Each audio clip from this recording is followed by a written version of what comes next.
പൊതുപ്രവർത്തകയും സാമൂഹ്യ നിരീക്ഷകയും ആക്ടിവിസ്റ്റും ഒക്കെയായ ധന്യാരാമൻ കൂടി ചേരുന്നുണ്ട്. ധന്യാരാമൻ, ഈ ദീപക് ആത്മഹത്യ ചെയ്ത സംഭവമായിരുന്നു ഞങ്ങൾ ചർച്ച ചെയ്തുകൊണ്ടിരുന്നത്. ഇതിൽ ഈ ദൃശ്യങ്ങളിൽ നമ്മൾക്കൊക്കെ ആദ്യഘട്ടത്തിൽ കണ്ടപ്പോൾ ബോധ്യമായ കാര്യങ്ങൾ തന്നെയാണ് റിമാൻഡ് റിപ്പോർട്ടിലും പ്രതിഫലിക്കുന്നത്. ശരിയാണ്, ഒരു സ്ത്രീകളെ ഇത്തരത്തിൽ പൊതു ഇടങ്ങളിൽ ശല്യപ്പെടുത്തുന്ന ഒരു രീതി നമ്മുടെ സമൂഹത്തിൽ നിർഭാഗ്യവശാൽ ഉണ്ട്. അതിനെതിരെ ചെറുക്കണം, അതിനെതിരെ ആരോഗ്യപരമായ നിയമ പോരാട്ടം നടത്തുകയും വേണം. അതിനൊക്കെ നമ്മൾ പിന്തുണയുണ്ട്. പക്ഷേ ഇവിടെ ഈ ഘട്ടം വരെയുള്ള ദൃശ്യങ്ങൾ തെളിയിക്കുന്നത് ഈ ദീപക് നിരപരാധിയാണ് എന്നാണ്. അങ്ങനെയാണെങ്കിൽ ഈ സമൂഹം സ്ത്രീകളുടെ സുരക്ഷയ്ക്ക് ഏർപ്പെടുത്തിയ നിയമത്തെ ദുരുപയോഗം ചെയ്തിരിക്കുന്നു ഷിംജിത എന്ന മുസ്ലിം ലീഗ് നേതാവ്. അത് തെറ്റല്ലേ? ആദ്യമേ പറയാനുള്ളത്, ഒരു ബസ്സിൽ വെച്ചിട്ട് നമുക്ക് ഒരു പൊതു ഇടത്തിൽ വെച്ചിട്ട് നമുക്ക് നമ്മളെ നമ്മളോട് തെറ്റായിട്ട് ഒരാൾ പെരുമാറുകയാണെങ്കിൽ ഒന്ന് നമുക്ക് പ്രതികരിക്കാം, കോർട്ടിൽ പ്രതികരിക്കാം. ഇല്ലെങ്കിൽ ബസ്സിൽ ഡ്രൈവറും കണ്ടക്ടറും ഉണ്ട്, ചുറ്റുവട്ടത്തെ ആൾക്കാരും ഉണ്ട്. അതുപോലെ തന്നെ നമുക്ക് ഉടനെ നമുക്ക് ഫോണിൽ നമുക്ക് 112 എന്നുള്ള നമ്പർ, അല്ലെങ്കിൽ ഇഷ്ടംപോലെ ഓപ്ഷൻസ് ഉള്ള ഒരു കാലമാണ്. പക്ഷെ എന്തുകൊണ്ട് അതാണ് ഇവിടുത്തെ ചോദ്യം. അതാണ് അവര് അത്രയും അവരുടെ ബോഡി ലാംഗ്വേജ് ഒക്കെ കാണുമ്പോൾ നമുക്കറിയാം അവർ അത്രയും പേടിച്ചിട്ടോ അങ്ങനെ ഒട്ടും സമൂഹമായിട്ട് ഇടപഴകാത്ത ആളല്ല. അവർ സമൂഹമായിട്ട് ഇടപഴകി നല്ല ശീലമുള്ള ഒരാളാണ്. അത് മാത്രമാണ് അവരിവിടെ ചെയ്ത തെറ്റെന്ന് പറയുന്നത്. അതായത് സമൂഹമായിട്ട് ഇടപഴകി ശീലമുള്ള അധികാരവർഗങ്ങളുമായിട്ടൊക്കെ കണക്റ്റഡ് ആയിട്ട് ഉണ്ടായിരുന്ന ഒരു സ്ത്രീ.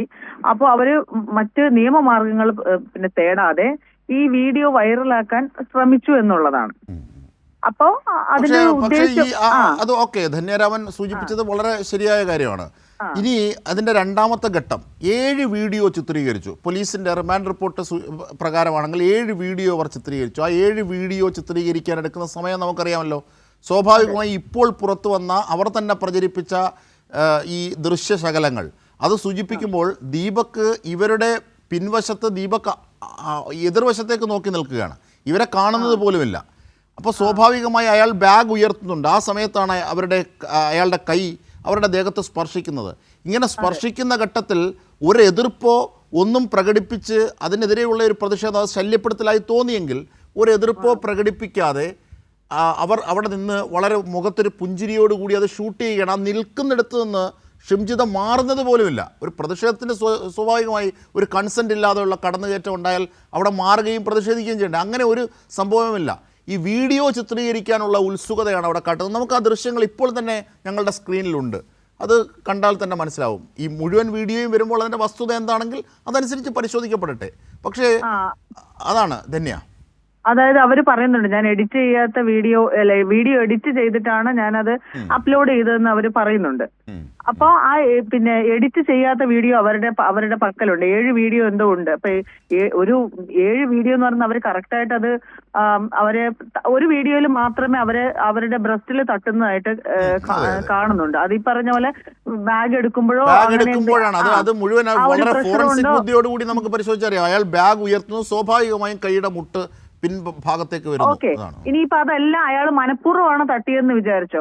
അപ്പോ സ്പോട്ടിൽ അവരത് വീഡിയോ എടുത്തോട്ടെ, അതിന് കുഴപ്പമില്ല. പക്ഷെ സ്പോട്ടിൽ അവർക്ക് അതിനെ ഒരു പ്രതികരിക്കാമായിരുന്നു. അവിടെ വെച്ച് അദ്ദേഹത്തോട് പ്രതികരിക്കാതെ അത് വീഡിയോ വൈറലാക്കണം എന്നുള്ള ഉദ്ദേശത്തോടു കൂടി തന്നെയാണ് അവരത് എടുത്ത് അപ്ലോഡ് ചെയ്തത്. പരാതിപ്പെട്ടില്ല, പോലീസിനെ വിളിച്ചില്ല, ചുറ്റുവട്ടത്തുള്ളവരെ അറിയിച്ചില്ല. ഓപ്ഷൻസ് ഒരുപാടുള്ള ഒരു കാലമാണല്ലോ ഇത്. അപ്പൊ അതൊന്നും അത്തരത്തിലുള്ള ഒരു ഓപ്ഷൻസ് സ്വീകരിക്കാതെ അവര് ഈ വീഡിയോയിലൂടെ അവര് നാട്ടുകാരെ അറിയുകയും അങ്ങനെ ഒരു തീരുമാനത്തിലേക്ക് പോയത് എന്ത് സൈക്കോളജിയുടെ അവര് സൈക്കോളജിസ്റ്റും കൂടിയാണ്.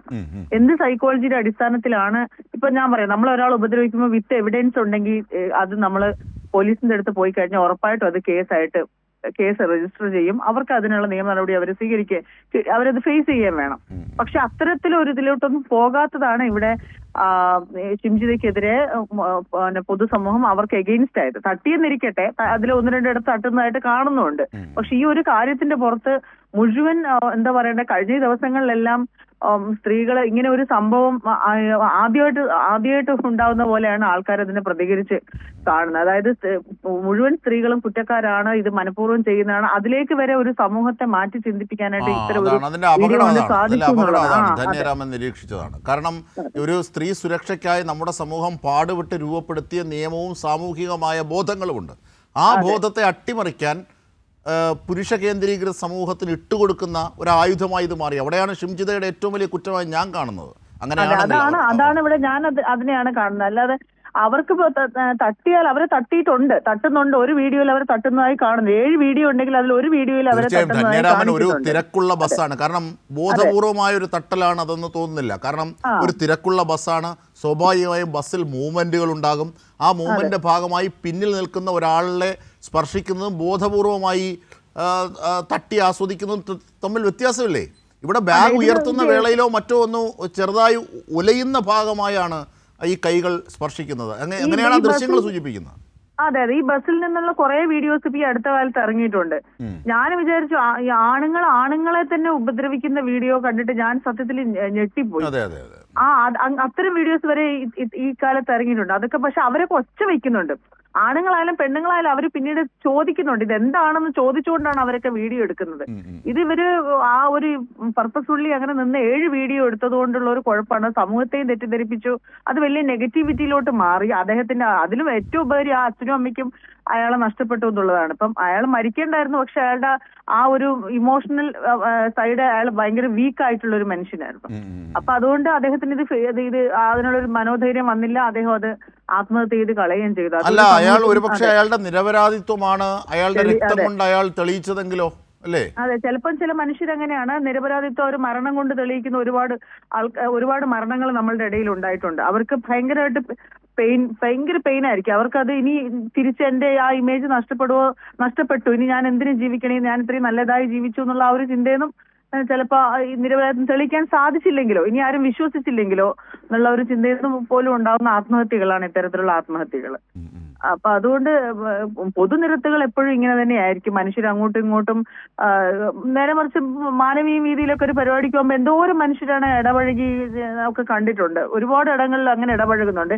ഈ ബസ്സിലും ട്രെയിനിലും ചില മാത്രമാണ് ഇങ്ങനെയുള്ള ഈ സംഘർഷാവസ്ഥകൾ ഉണ്ടാകുന്നത്. പൊതു സ്പേസിൽ ഒരുപാട് ഇടങ്ങളിൽ മനുഷ്യർ ഇടപഴകുന്നുണ്ടെങ്കിലും ബസ്സിലും ട്രെയിനിലും ഇതുപോലെ യാത്രാ സ്പേസിലാണ് ഇത്തരം ചില ഇഷ്യൂസ് നമുക്ക് ഉണ്ടാകുന്നത്. സ്വാഭാവികമായും അത് സാമൂഹ്യ വിരുദ്ധർ ഉപയോഗിക്കുന്നുണ്ട്. അത് ശരിയാണ്, അതിനെതിരെ എതിർക്കപ്പെടുക തന്നെയാണ്. പക്ഷേ നിരപരാധികളായ ആണെങ്കിൽ അത്തരത്തിലൊരു കുറ്റമില്ല എങ്കിൽ ഈ വീഡിയോ വൈറലാക്കിയ ആളാകാൻ വേണ്ടി ഒരു മനുഷ്യനെ കൊലയ്ക്ക് കൊടുക്കുന്ന രീതി അത് ഒട്ടും ശരിയല്ല.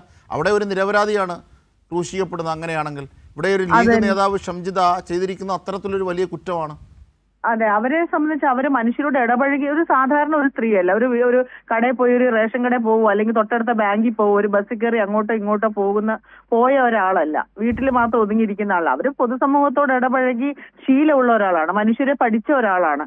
പല അവര് സൈക്കോളജിസ്റ്റ് എന്ന് പറയുമ്പോൾ തന്നെ നമുക്കറിയാലോ, അവരിതെല്ലാം പഠിച്ചിറങ്ങി, ഓരോ മനുഷ്യന്റെ ബിഹേവിയർ എല്ലാം പഠിച്ചിറങ്ങി വരുന്ന ആൾക്കാരാണ് അവര്. അപ്പൊ അവർക്ക് എളുപ്പം മനസ്സിലാവും ഒരാളെ എങ്ങനെ ഇരിക്കും എന്നുള്ളത്. നമ്മൾ അടുത്ത ഒരാൾ ബാഡ് ടച്ചുമായിട്ട് വരുന്നതാണെങ്കിൽ നമ്മൾ അപ്പൊ അതിനെ പ്രതിരോധിക്കണം തന്നെയാണ് ആദ്യത്തെ ബാലപാഠം, അല്ലെ? നമ്മൾ 4 വയസ്സുള്ള ഒരു കുട്ടിക്ക്, നമ്മളെ അംഗൻവാടി പോകുന്ന ഒരു കുട്ടിക്ക്, ഈവൻ നമുക്കൊക്കെ അങ്ങനെയാണ്. 4 വയസ്സുള്ളപ്പോ തൊട്ട് നമ്മുടെ അമ്മമാര് കൃത്യമായിട്ട് പറഞ്ഞു തന്നിട്ടുണ്ട്. അതുകൊണ്ട് തന്നെ ആ സെൽഫ് പ്രൊട്ടക്ഷൻ ഞങ്ങൾക്കൊക്കെ അതിഭീകരമാണ്. ഞങ്ങൾ തന്നെ ഉണ്ടാക്കിയെടുത്തൊരു സെൽഫ് പ്രൊട്ടക്ഷൻ ഉണ്ട്. അതിലാണ് നമ്മളൊക്കെ ആദ്യം ജീവിക്കുന്നത്. ബാക്കി നമ്മളെ സംരക്ഷിക്കാൻ വരുന്നതൊക്കെ രണ്ടാമതാണ്. നമ്മളുടെ ഒരു സെൽഫ് പ്രൊട്ടക്ഷൻ സ്പേസിൽ നമ്മൾ ആദ്യം ഒച്ച വയ്ക്കുക, അത് തന്നെയാണല്ലേ നമ്മൾ ആദ്യം പഠിപ്പിക്കുന്നത്, മറ്റൊരാളോട് തുറന്ന് പറയുക എന്നുള്ളത്. അപ്പൊ അതൊക്കെ എന്തുകൊണ്ട് ഒരു സൈക്കോളജിസ്റ്റ് ആയിട്ടുള്ള ഒരു ജനപ്രതിനിധിയായിരുന്ന ഇവരൊക്കെ എന്തുകൊണ്ട് അത് ഉപയോഗിച്ചില്ല എന്നുള്ള ആ ഒരു ചോദ്യമാണ്.